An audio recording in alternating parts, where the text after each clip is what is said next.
नमस्कार। आइए सुनते हैं सुभद्रा कुमारी चौहान की लिखी कहानी दृष्टिकोण। निर्मला विश्व प्रेम की उपासिका थी। संसार में सबके लिए उसके भाव समान थे। उसके हृदय में अपने पराये का भेदभाव न था। स्वभाव से ही वह मिलनसार, सरल, हंसमुख और नेक थी। साधारण पढ़ी लिखी थी। अंग्रेजी में शायद मैट्रिक पास थी, परंतु हिंदी का अच्छा ज्ञान था। साहित्य के संसार में उसका आदर था और काव्य कुंज की वह एक मनोहारिणी कोकिला थी। निर्मला का जीवन बहुत निर्मल था। दूसरों के आचरण को सदा भलाई की ही नज़र से देखती। यदि कोई उसके साथ बुराई भी करने आता तो निर्मला यही सोचती, कदाचित उद्देश्य बुरा न रहा हो, भूल से ही उसने ऐसा किया हो। पतितों के लिए भी उसका हृदय उदार और क्षमा का भंडार था। यदि वह कभी किसी को कोई अनुचित काम करते देखती तो भी वह उसका अपमान या तिरस्कार कभी न करती। प्रत्युत्तर मधुरतर व्यवहार से वह उसे समझाने का प्रयत्न करती। कठोर वचन कहकर किसी का जी दुखाना निर्मला ने सीखा ही न था, किंतु उसके साथ ही साथ जितनी वह नम्र, सुशील और दयालु थी, उतनी ही वह आत्माभिमानी, दृढ़ निश्चयी और न्यायप्रिय भी थी। नौकर चाकरों के प्रति भी निर्मला का व्यवहार बहुत दयापूर्ण होता। एक बार की बात है, उसके घर की एक कहारिन ने तेल चुराकर एक पत्थर की आड़ में रख दिया। उसकी यह नियत थी कि घर जाते समय बाहर से बाहर चुपचाप लेती चली जाएगी। किसी कार्यवश रमाकांत जी उसी समय वहां पहुंच गए। तेल पर उनकी दृष्टि पड़ी। पत्नी को पुकार पर पूछा, निर्मला, यहाँ तेल किसने रखा है? निर्मला ने पास ही खड़ी कहारिन की ओर देखा। उसके चेहरे की रंगत स्पष्ट बतला रही थी कि यह काम उसी का है, किंतु निर्मला ने पति को जवाब दिया, मैंने ही रख दिया होगा, उठाने की याद न रही होगी।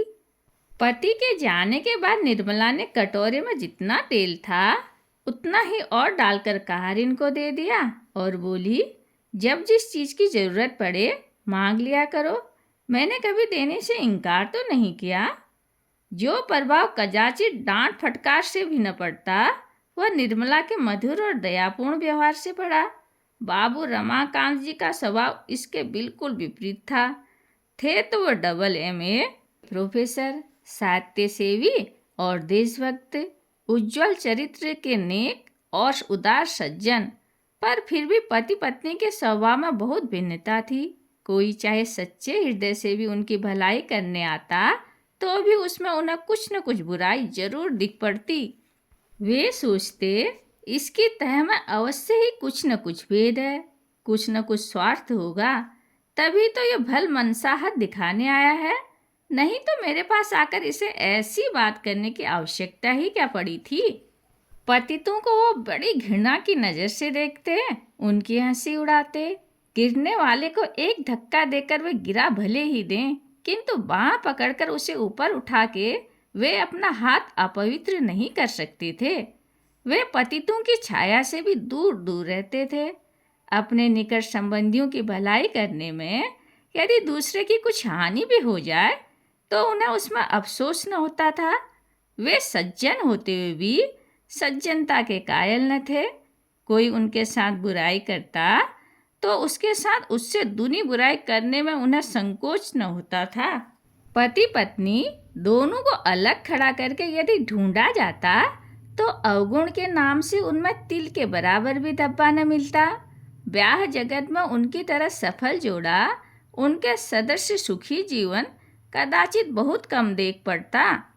दूसरों को उनके सौभाग्य पर ईर्ष्या होती थी। उनमें आपस में कभी किसी प्रकार का झगड़ा या अप्रिय व्यवहार न होता। फिर भी दोनों में पद पद पर मतभेद होने के कारण उनका जीवन सुखी न रहने पाता था।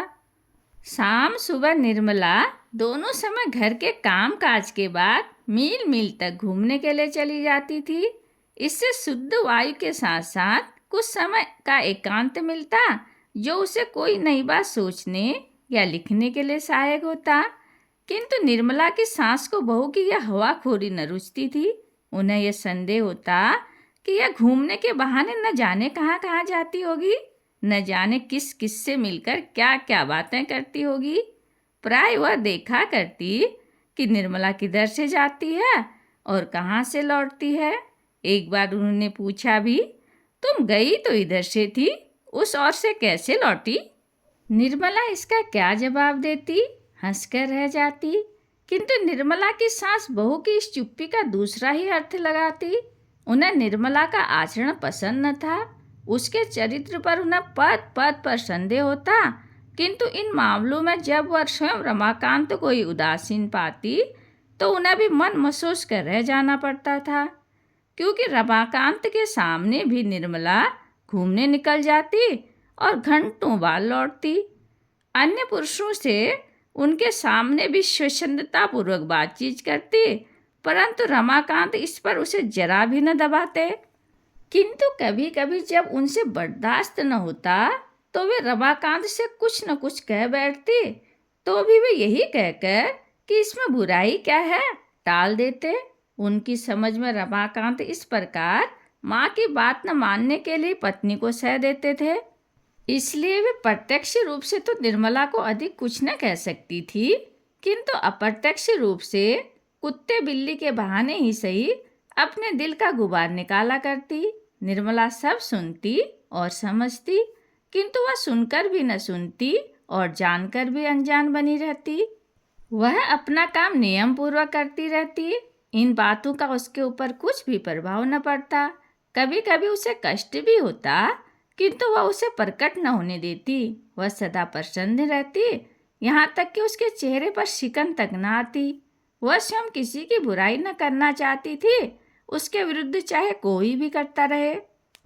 एक दिन कॉलेज से लौटते ही रमाकांत ने कहा, आज एक बड़ा विचित्र किस्सा हो गया निर्मला। क्या हुआ? निर्मला ने उत्सुकता से पूछा।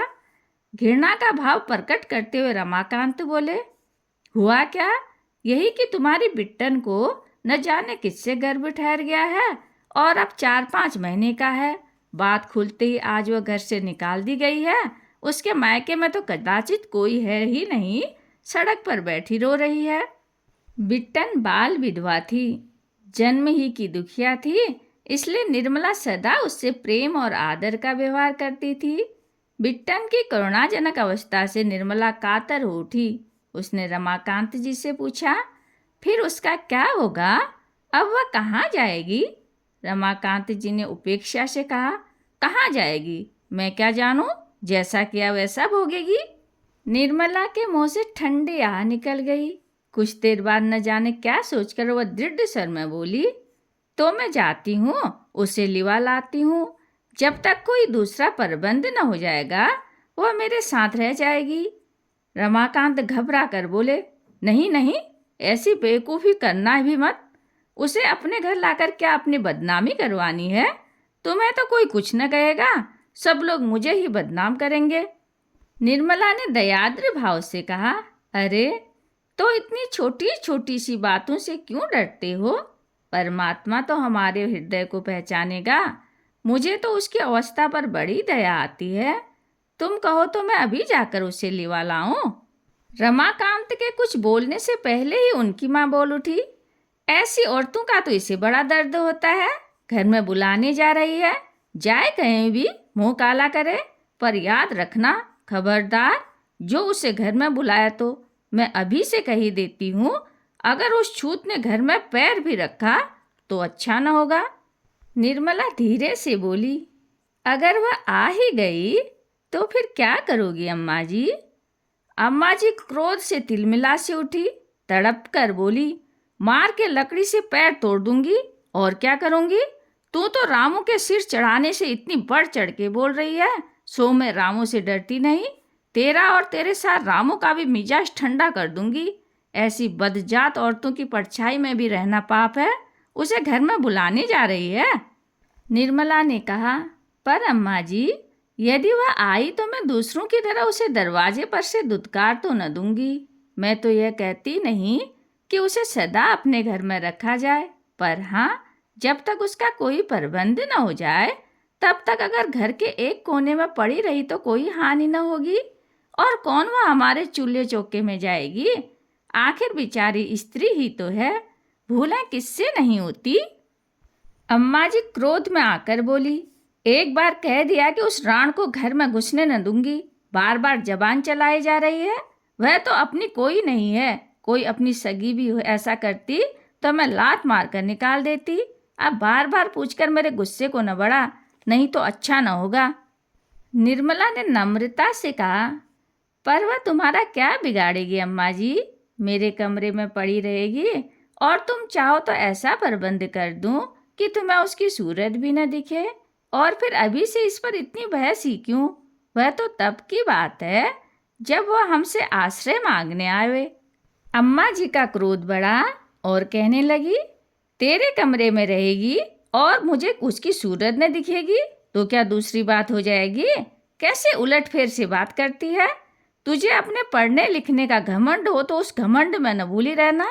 ऐसे पढ़ी लिखियों को मैं कौड़ी बराबर भी नहीं समझती। धर्म कर्म से तो सदा 100 गज दूर, और ऐसी कुजात औरतों पर दया करके चली है धर्म कमाने। वाह हरी औरत, जिसे मोहल्ले भर में किसी ने अपने घर पर न रखा, उसे वह अपने घर में रखेगी। तू ही तो दुनिया भर में अनोखी है ना। सब दूसरों को दिखाने के लिए बड़ी दयावंती है, जो भीतर का हाल न जाने उसके सामने इतनी बन। घर वालों को तो काटने दौड़ेगी और बाहर वालों को गले लगाती फिरेगी। निर्मला भी जरा तेज होकर बोली, तो अम्मा जी मुझे इतनी खरी खोटी क्यों?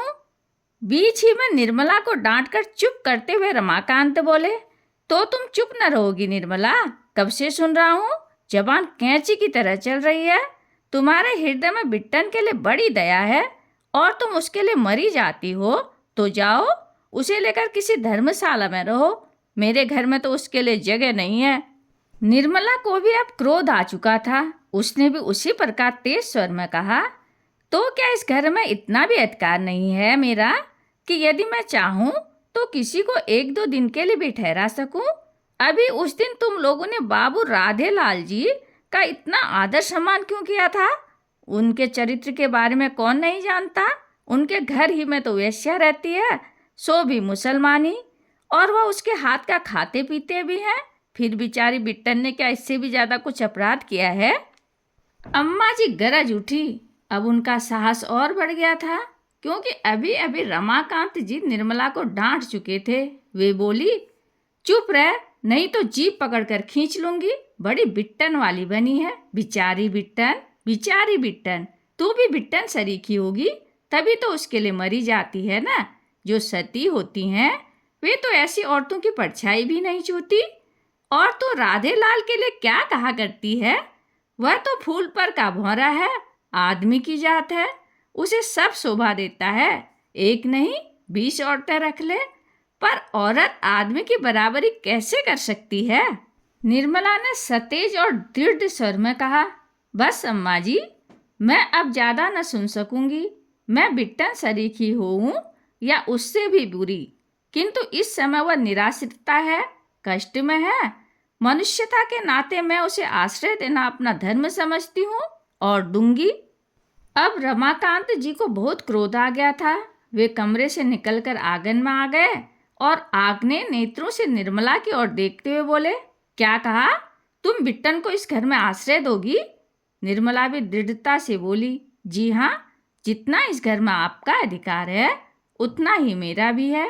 यदि आप अपने किसी चरित्रहीन पुरुष मित्र को आदर और सम्मान के साथ ठहरा सकते हैं, तो मैं भी किसी असहाय अबला को कम से कम आश्रय तो दे ही सकती हूँ।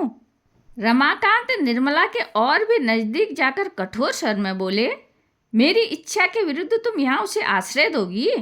निर्मला ने भी उसी स्वर में उन्हें उत्तर दिया, जी हाँ, मेरी इच्छा का भी तो कोई मूल्य होना चाहिए, या मेरी इच्छा सदा ही आपकी इच्छा के सामने कुचली जाया करेगी?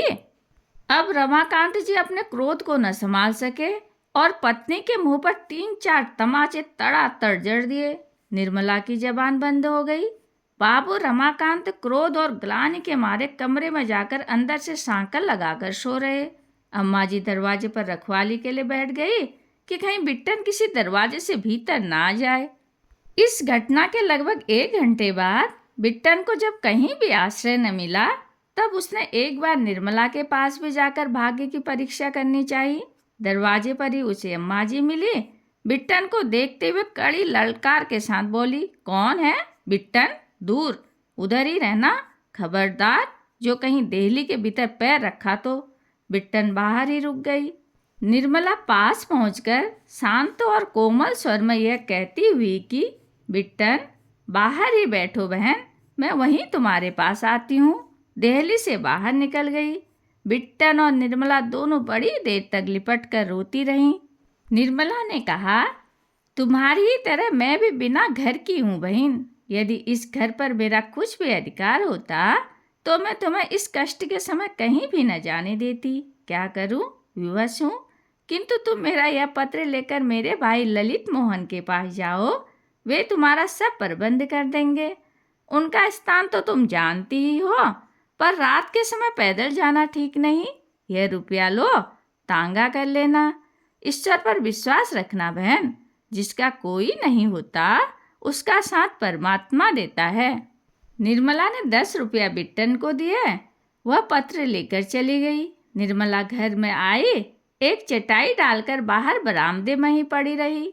सवेरे उसकी आंख उस समय खुली जब रमाकांत उठ चुके थे और उनकी माँ नहाकर पूजा करने की तैयारी कर रही थी। निर्मला नित्य की तरह उठकर घर का सब काम करने लगी, जैसे शाम की घटना की उसे कुछ याद ही न हो। यदि वह मार खाने के बाद कुछ अधिक बकझक करती या रोती चिल्लाती तो कदाचित अपनी इस हरकत पर रमाकांत जी को इतना पश्चाताप न होता जितना अब हो रहा था। उन्हें बार बार ऐसा लगता कि जैसे निर्मला ठीक थी, वे भूल पर थे। उनसे ऐसी भूल और कभी न हुई थी। कल न जाने क्यों और कैसे वे निर्मला पर हाथ चला बैठे थे।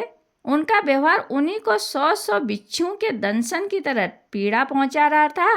वे अवसर ढूंढ रहे थे कि कहीं निर्मला उन्हें एकांत में मिल जाए तो वे पश्चाताप के आंसू से उसके पैर धो दें और उससे क्षमा मांग ले। किंतु निर्मला भी सतर्क थी। वह ऐसा मौका ही न आने देती थी। वह बहुत बच कर घर का काम कर रही थी। उसके चेहरे पर कोई विशेष परिवर्तन न था। न तो यही प्रकट होता था कि खुश है और न यही कि नाराज है। हाँ, उसमें एक ही परिवर्तन था कि अब उसके व्यवहार में हुकूमत की झलक न थी। वह अपने को उन्हीं 2-3 नौकरों में से एक समझती थी जो घर में काम करने के लिए होते हैं, मगर जिनका कोई अधिकार नहीं होता। कहानी सुनने के लिए धन्यवाद।